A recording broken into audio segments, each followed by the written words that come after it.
Hello everyone, welcome to Learnology by BS। आई होप आप सब लोग बहुत बढ़िया होंगे। जैसे कि आज 16 सितंबर है, आज ही के दिन वर्ल्ड ओजोन डे मनाया जाता है। यह हर साल 16 सितंबर को मनाया जाता है। आइए ओजोन से संबंधित महत्वपूर्ण तथ्यों को देखते हैं। चलिए शुरू करते हैं। विश्व ओजोन दिवस 16 सितंबर को ओजोन दिवस के रूप में क्यों मनाया जाता है? 1994 में संयुक्त राष्ट्र महासभा UNO ने 16 सितंबर को ओजोन परत के संरक्षण के लिए अंतर्राष्ट्रीय दिवस घोषित किया, जो 1987 में ओजोन परत को नष्ट करने वाले पदार्थों पर मॉन्ट्रियल प्रोटोकॉल संकल्प 49/114 पर हस्ताक्षर की तिथि की याद में मनाया जाता है। नेक्स्ट, कौन सी गैस ओजोन परत को नष्ट करती है?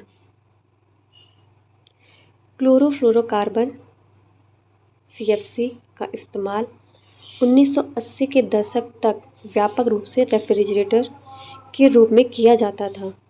जब यह पुष्टि हुई कि वे ओजोन परत को नुकसान पहुंचाने का मुख्य स्रोत थे, उन्हें ग्रीन हाउस गैस भी माना जाता है, जो जलवायु परिवर्तन का कारण बनती हैं।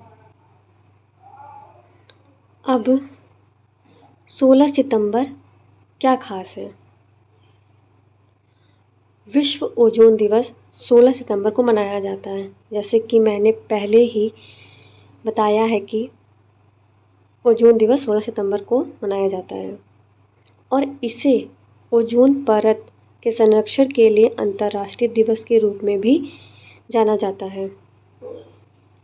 इस दिन का उद्देश्य ओजोन परत की सुरक्षा की आवश्यकता के बारे में लोगों में जागरूकता बढ़ाना है। ओजोन परत किस मंडल में पाई जाती है? ओजोन परत पृथ्वी के वायुमंडल की समताप मंडल परत में पाई जाती है। समताप मंडल क्षोभ मंडल के ऊपर स्थित वायुमंडल की दूसरी परत है। ओजोन परत पृथ्वी की सतह से करीब 15 से 35 किलोमीटर की ऊंचाई पर पाई जाती है। हालांकि इसकी मोटाई मौसम और भौगोलिक स्थिति के हिसाब से बदलती रहती है। ओजोन परत के बारे में कुछ और बातें, आइए वो जानते हैं। ओजोन परत पृथ्वी के लिए एक कवच की तरह काम करती है। यह सूर्य से आने वाली पराबैंगनी किरणों को अवशोषित करती है। ओजोन परत में ओजोन गैस की मात्रा बहुत कम होती है। वायुमंडल के बाकी हिस्सों के मुकाबले इसमें ओजोन की मात्रा कम होती है। ओजोन परत सूर्य की पराबैंगनी किरणों में से 97 से 99% को अवशोषित करती है। ओजोन परत की वजह से पृथ्वी पर जीवन को हानिकारक पराबैंगनी किरणों से बचा जा सकता है। ओजोन परत के नुकसान से मानव स्वास्थ्य के साथ साथ जानवर, पौधों और सूक्ष्म जीवों को भी नुकसान पहुंचता है। ओजोन परत की रक्षा कैसे करें, आइए ये समझते हैं।